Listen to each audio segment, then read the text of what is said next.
guys, it's Holly. So today I really just wanted to talk to you guys about some of my thoughts and like theories and ideas when it comes to the LEGO Marvel CMF, because it's just a couple of weeks away until it's going to be released in most countries besides my own. And you know, just I love that series. It looks amazing. I'm incredibly excited to get my hands on it. I love the figures. Yeah, there's a few that I'd swap out, and that's kind of what I wanted to talk about today, because while we've got a LEGO Marvel CMF and I am incredibly grateful and excited, I look at the series and I'm like, where are the villains? Now, a good superhero can't be a superhero if they've got no villains to fight. And I've been doing a lot of thinking towards this, so much so that I ended up looking up like a bunch of Marvel action figures as well as like Funko Pops and things like that. And I sort of went down this little rabbit hole and came up with an idea to why maybe there aren't any villains in this series. Now, this is all just speculation and like major thoughts. None of this is true. There's no like sort of facts behind this unless I say there's a fact. I just really wanted to tell you guys my thoughts and also hear what your theories and sort of opinions are about this. Now, the Marvel CMF is continuing on the trend of just having 12 figures, which firstly is a real bummer. I was really hoping that maybe for something like Marvel and just anything sort of licensed like that where there are more characters to create, you'd sort of go the 16 route like everything used to be. Like Disney, for example, that had extra characters. Harry Potter also had extra figures. Like, I would have loved to see that again. But unfortunately, Marvel just went the 12, and in that they've sort of divided up between the 4 most recent shows, that being WandaVision, Falcon and the Winter Soldier, Loki, and What If. Now, as you'll sort of see, the distribution, you know, what you'd think with 4 series is you'd have 3 figures from each show. However, they didn't quite do that. We ended up getting 3 from WandaVision, 2 from Falcon and the Winter Soldier, 2 from Loki, and 5 from What If. And like, I remember when this first sort of got announced and even rumored, for example, and just What If hadn't started. We've now seen 2 episodes, that being What If Peggy Carter took the super soldier serum and What If T'Challa was Star-Lord. So 2 of those characters actually appear in the CMF. And I mean, Peggy has always sort of been one of my favorites from the CMF. Like, I just love it. Her hairpiece is amazing. You can also reuse a lot of the parts. The printing's detailed and things like that. T'Challa, I liked the fact that you got a face and a new hairpiece. Wasn't too keen about that. After watching the episode, yeah, I really liked it, and it makes me more excited for the figure.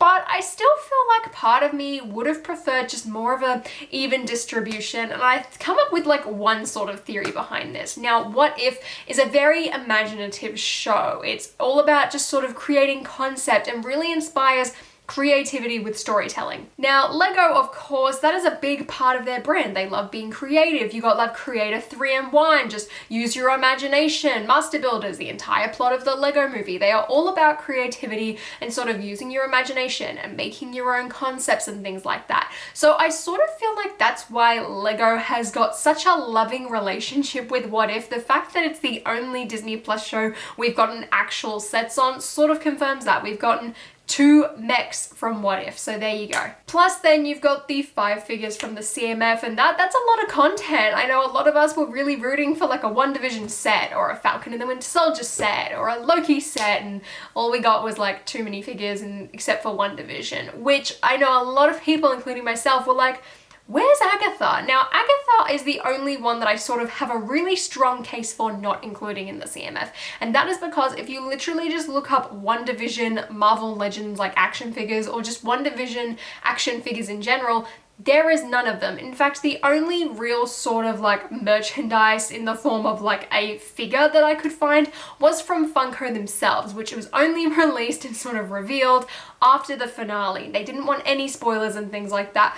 And that is one thing that I sort of feel like happened here with the Marvel CMF. Part of me thinks that LEGO had no idea that Agatha was coming, because all of these figures are based off concept art, if you guys didn't know, which is why sort of like Crokey and Alligator Loki are in the CMF and sort of aren't too accurate or just in the form of Throg in general, is like really prominent when all we really got was a little cameo. So LEGO getting concept art in order to design all of the figures means that they would have had to see Agatha Harkness. However, that was a really big reveal. People were theorizing it for weeks and things like that. It was one of those big wow moments, and while no one was really surprised because everyone was talking about it and theorizing about it, it was a pretty big reveal. So including Agatha would have meant that LEGO would have to get all of the concept art, and we all know how well LEGO is with leaking things and sort of the history of that. Like, I distinctly remember so much uproar over the Iron Man 3 sets because you could see Pepper Potts in an Iron Man suit. So yeah, probably not looking too good. Disney wants to be very hush-hush and secretive about that stuff. Just they're not gonna know. So that's sort of my theory behind why Agatha isn't this series, because I feel like just her outfit in general is so interesting and so intricate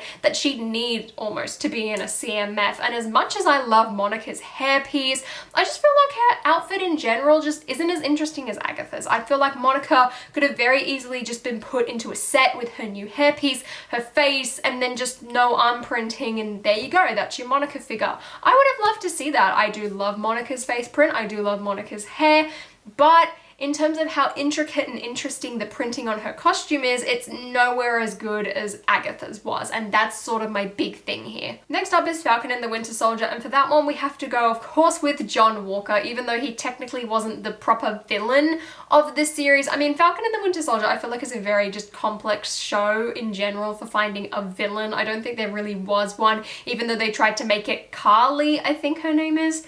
I honestly can't remember. She was quite forgettable of a character. But John Walker was sort of pitched as this brand new Captain America, ended up becoming a villain. I mean, admittedly, he did, spoilers, murder someone, and maybe that's why he didn't quite get included. But there are action figures of him as well as Funkos of him, which makes me wonder why LEGO sort of didn't do it. Unless they didn't picture the Falcon and the Winter Soldier being that successful of a show. I mean, I feel like more people doubted WandaVision to begin with than they did that, so maybe not so much necessarily. So it is sort of interesting that they didn't make John Walker into a figure.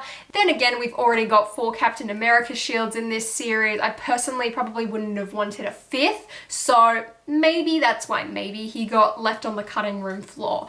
The other villain that I can sort of think of is Zemo, but what I'm sort of thinking is maybe LEGO didn't realize how popular Zemo would have been as a figure. We never got him in the Civil War sets, even though he was the villain in that movie. I really feel like he was sort of forgotten about because he wasn't that great. But Zemo in the show was amazing. He was the star of that one episode. The only reason I can feel like LEGO maybe didn't want to put him in is because they just didn't think he'd do all that well, or the fact that he was only in such a short period of that series overall. I'm not too sure about that. Next up, we've got Loki, and honestly, I feel like the 2 figures, I think that's perfect for Loki. I really didn't see them ever doing, spoilers, Kang, because, sorry, He Who Remains technically, because again, it's a massive, massive spoiler, and I just don't think LEGO would get the concept to know that he's in the show. But 2, I feel like he wouldn't be that interesting, and Kang is going to appear in the MCU in the future, so I imagine we will get him down the line. I feel like now's just not the right moment. Ravonna would have been really cool as well, but again, I feel like she's not that interesting, and I know a lot of people wanted Mobius, but same deal. Like, I feel like we could maybe get him in the future. If we never get him as a figure, I will be slightly disappointed, but honestly not surprised. So I feel like just having Sylvie and Loki worked well. Then we get to What If, and I feel like the reason, like I said, LEGO is so focused on this is purely the whole creativity aspect, and it's just, I find it annoying that we got Zombie Cap out of all people. Like, I know that was a pretty like strong storyline in the comic books, but we've already got 3 other Captain America shields. Just the 4th Zombie Cap really just has never really been my favorite, but I can see a lot of kids probably getting behind it, and I guess that's why LEGO went for someone like that rather than like the Ultimate Ultron from the 9th episode of What If upcoming, or, you know, just any of the other show's characters. And as much as I love the CMF, if there is one thing that I could change, I feel like it would be getting rid of